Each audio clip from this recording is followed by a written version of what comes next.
क्या रेंगने वाले जंतु। 11 में क्या लिखा है? बस 11 में लिखा है कि आकाश के झरोके खुल गए और नीचे से क्या हुआ? पानी ना, नीचे से भी झरोके खुल गए और ऊपर के भी झरोके खुल गए। दोनों तरफ से पानी आया और नीचे क्या था? अशुद्धता भरी हुई थी।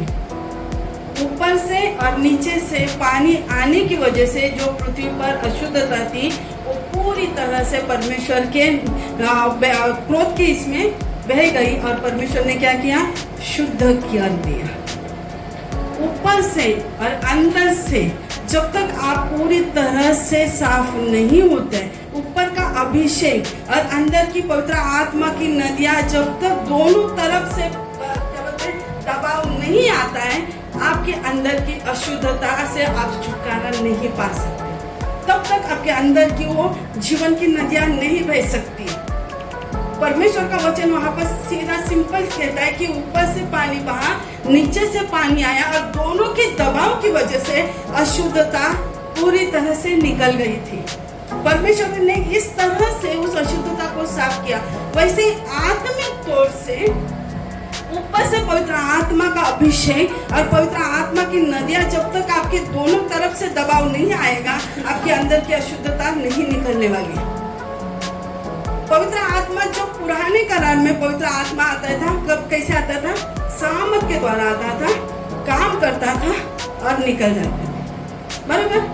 लेकिन जब नए करार में पवित्र आत्मा आया और तुम्हारे अंदर ठहरा रहा, तुम्हारे अंदर क्या हुआ? ठहरा रहा। और जब पवित्र आत्मा दोनों तरफ से काम करता है तब तुम्हारे जीवन में पूरी तरह से बदलाव होना चालू हो जाता है। क्या होता है? बदलाव होना चालू हो जाता है। तो जब मैं प्रार्थना करती हूँ तो परमेश्वर को कहती हूँ, प्रभु तेरे अभिषेक मुझ पर हो, और पवित्र आत्मा को कहती हूँ मेरे अंदर से वो नदियां बहने दे। क्योंकि जब तक मैं उन अधिकार नहीं लेती हूँ, जब तक मैं उस अशुद्धता को नहीं बोलती हूँ कि मेरे अंदर से अशुद्धता निकल करके वो नाम ले लेके मुझे उन अशुद्धता को अधिकार के द्वारा बाहर निकालना है और पवित्र आत्मा को अधिकार देना है कि प्रभु मैं मेरे हृदय को तुझे सौंपता हूँ या सौंपती हूँ, मेरे अंदर की अशुद्धता को तू निकाल। जब पानी का बाढ़ आता है ना तो क्या होता है मालूम है? अशुद्धता पूरी तरह से बहकर निकल जाती है। एक नदी के बारे में नहीं कहता है, परमेश्वर का वचन बहुत सारी नदियों के बारे में कहता है। और जब पवित्र आत्मा की नदियां बहना आप बोलते हो, उनको इजाजत देते हो कि प्रभु मेरे अंदर से पवित्र आत्मा की नदियां निकलने दे प्रभु, तब वो पवित्र आत्मा जैसे जोर से निकलती है, आपके अंदर की हर एक अशुद्धता जिसके लिए सालों साल आप प्रार्थना कर रहे हो, वो अपने आप बाहर निकलती जाएगी। आपको किसी भी प्रकार से प्रार्थना करने की जरूरत नहीं पड़ेगी कि प्रभु प्लीज प्लीज प्लीज। प्रभु कहता है मैंने तो ऑलरेडी तुझे दिया है, तू निकाल, अधिकार तेरे पास है। हम आत्मिक युद्ध में हैं और जब तक आप आत्मिक बातों को नहीं समझोगे, आपके जीवन में बदलाव नहीं आने वाला है। मैं हमेशा बोलती हूँ, मैं मेरे घर में मैं काम करते टाइम किचन में जब सुबह जाती हूँ तो जैसे मैं बोलती हूँ ना इस्राएल को आशीषित देने का, वो करती हूँ। उसके बाद मैं मेरे परिवार के हर एक सदस्य के लिए पवित्र आत्मा का अभिषेक मांगती हूँ, क्योंकि पवित्र आत्मा बाहर से कार्य करता है और अंदर से कार्य करता है। बादाम पिस्ता हम लोग खाते हैं ना, क्यों खाते मालूम है? शरीर को मजबूती आने के लिए, अंदर से मजबूती आने के लिए, बराबर ना? अंदर से मजबूती आती है। क्यों? क्योंकि अंदर से अपन खाएंगे तो हड्डियां पुष्ट होती है। वैसे ही पवित्र आत्मा अंदर से आपको मजबूत करता है, क्योंकि वचन कहता है मनुष्य का मन अशुद्ध बातों से भरा हुआ है, वो कपटी है, उसमें कभी भी कुछ अच्छी बातें नहीं आती है। लेकिन जब तक उन बातों को आप परमेश्वर के हाथ में नहीं देते और पवित्र आत्मा को नहीं कहते कि प्रभु मुझसे नहीं होता है, लेकिन मैं पवित्र आत्मा तुझे इजाजत देता हूँ मेरे अंदर से बहने दे। अभी पवित्र आत्मा का काम क्या है? वो फल जो हमें बोलते हैं ना, गिनती नहीं, गलती का रसपत्र, गलतियों के क्या फल है पवित्र आत्मा के? प्रेम, शांति, आनंद, सहनशीलता, वो पवित्र आत्मा की नदियां हैं।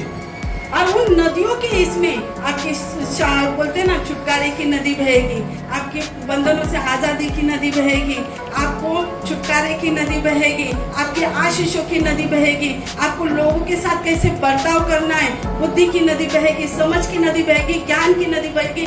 जब आप सिर्फ परमेश्वर को कहते हैं मेरे अंदर से पवित्र आत्मा की नदियाँ बहने दे, वो हर एक चीज़ों के लिए जब हम प्रार्थना करते, एक एक चीज़ के लिए प्रार्थना करनी पड़ती है ना, प्रभु बुद्धि दे, समझ दे, ज्ञान दे, छुटकारा दे, चंगाई दे, बंधनों से आजाद कर, लोगों को सुसमाचार मैं कैसे बताऊं मुझे नहीं मालूम है, वो सारी बातें एक ही इसमें आ जाती है। किसमें? पवित्र आत्मा तेरी नदियां मेरे अंदर से बहने दे। जैसे जैसे पवित्र आत्मा की नदियों को आप इजाजत देते हो, अपने मुंह को खोलते हो और पवित्र आत्मा को कहते हैं प्रभु मैं धन्यवाद देता हूँ कि तेरा अभिषेक मेरे ऊपर है, और मैं धन्यवाद देता हूँ कि पवित्र आत्मा की नदियाँ मेरे अंदर से बहती है, वैसे वैसे आपका छुटकारा आपके सामने दिखाई देते जाएगा, वैसे वैसे आपके जीवन में बदलाव होते हुए दिखेगा। जिन चीजों के लिए आप संघर्ष कर रहे हो, जिन चीजों के लिए आप बोलते हैं ना कि कितने सालों से मैं इन चीजों के लिए मांग रहा हूँ या मांग रही हूँ लेकिन प्रभु मुझे नहीं दे रहा है, तो वैसे वैसे पवित्र आत्मा की नदियाँ जैसे जैसे बहेगी वैसे वैसे आपके जीवन में वो बदलाव लोगों को भी दिखाई देगा और आपको भी दिखाई देगा। परमेश्वर का वचन कहता है कि तुम यीशु के जैसे बनो ना, यीशु भी खुद कहता है कि मुझे यीशु मैं जैसा हूँ वैसे तुम्हें बनना है। तो पवित्र आत्मा का अभिषेक उनके ऊपर था और पवित्र आत्मा की अगुवाई में वो चल रहे थे। तो ये तीन बातें ज्यादा से ज्यादा, पवित्र आत्मा का अभिषेक मेरे ऊपर है, पवित्र आत्मा की नदियां मेरे अंदर से चलती रहती है, उसको इजाजत दो। दूसरी बात, हथियार बांधना सीखो। आप किससे मिलते हो, आपके घर में कौन लोग आने वाले, ये शारीरिक रूप से आप देखते हो, लेकिन आत्मिक रूप से आप किसके साथ बातें कर रहे हो, कौन आपको मिलने आ रहा है, आप किसके साथ चल रहे हो, कौन आपके साथ क्या कर रहा है, वो सारी बातें आप नहीं समझ सकते हो। इसलिए हमेशा सुबह जब उठते हो इस्राएल को आशीष देना कभी ना भूले। दूसरी बात, सत्य से अपनी कमर बांधो, धार्मिकता की छिलम पहनो, सुसमाचार के जूते पहनो, उद्धार का टोप पहनो, विश्वास की ढाल और आत्मा की तलवार जो परमेश्वर का वचन है उसे धारण रोज के रोज करो, क्योंकि आप और मैं रोज के रोज आत्मिक युद्ध में हैं।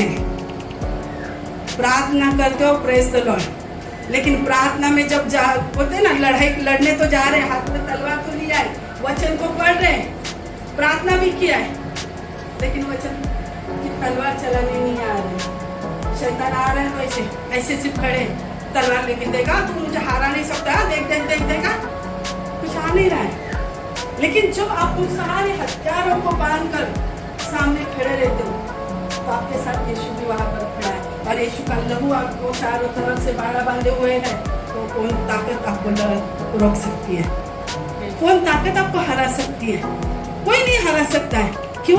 क्योंकि परमेश्वर के अभिषेक में आप चल रहे हो, परमेश्वर की नदियां आपके अंदर से बह रही है, आप पवित्र आत्मा की सारे हथियारों को बांध के खड़े हो और पवित्र सामर्थ के द्वारा वचन आप बोलते जा रहे हो, तो आपके सामने कोई भी खड़ा नहीं रह सकता है।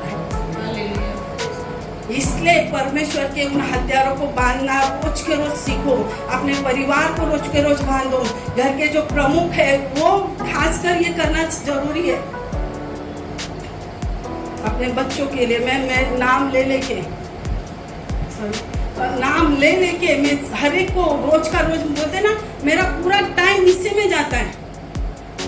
रोज के रोज मैं एक एक का नाम, पास्टर का नाम लेती हूँ, मेरे बच्चों का नाम लेती हूँ, जोजब का नाम लेती हूँ, विद्या का नाम लेती हूँ, परिवार के हर एक को नाम लेती हूँ, मेरे कलीसिया के लोगों के लिए, कलीसिया के हर एक जो जितने भी कलीसिया में अपना चल रहा है उन सारे लोगों के लिए ये सारे हथियार बांधती हूँ।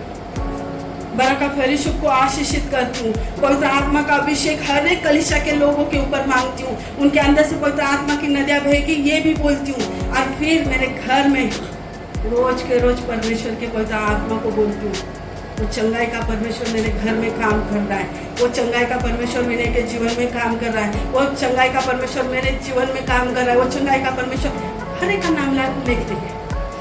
यहोवा यीरे परमेश्वर, यहोवा बोलते ना एलोही परमेश्वर, मैं हूँ परमेश्वर, वो सारे बातों को, वो वचन को मैं लेती हूँ और वचन को बुलाती हूँ मेरे घर में। क्यों? क्योंकि जैसे जैसे मैं उस वचन को बोलूँगी वो वचन मेरे लिए काम करेगा, मेरे बच्चों के लिए काम करेगा, मेरे परिवार के लिए काम करेगा। सिर्फ प्रार्थना करना नहीं है, लेकिन उसके साथ डील करना भी ज़रूरी है। इसलिए सिर्फ प्रार्थना करते मत बैठो, प्लीज़ प्लीज़ प्रभु करके मत बैठो, उसका सामना करो, तब शैतान भागेगा। आपके हाथ में शुद्धिकरण, आपके हाथ में। प्रभु यीशु के बलिदान के द्वारा परमेश्वर ने हर एक बातें आपको दी हुई है। आप कैसे लेते हो वो आपके हाथ में। Praise the Lord.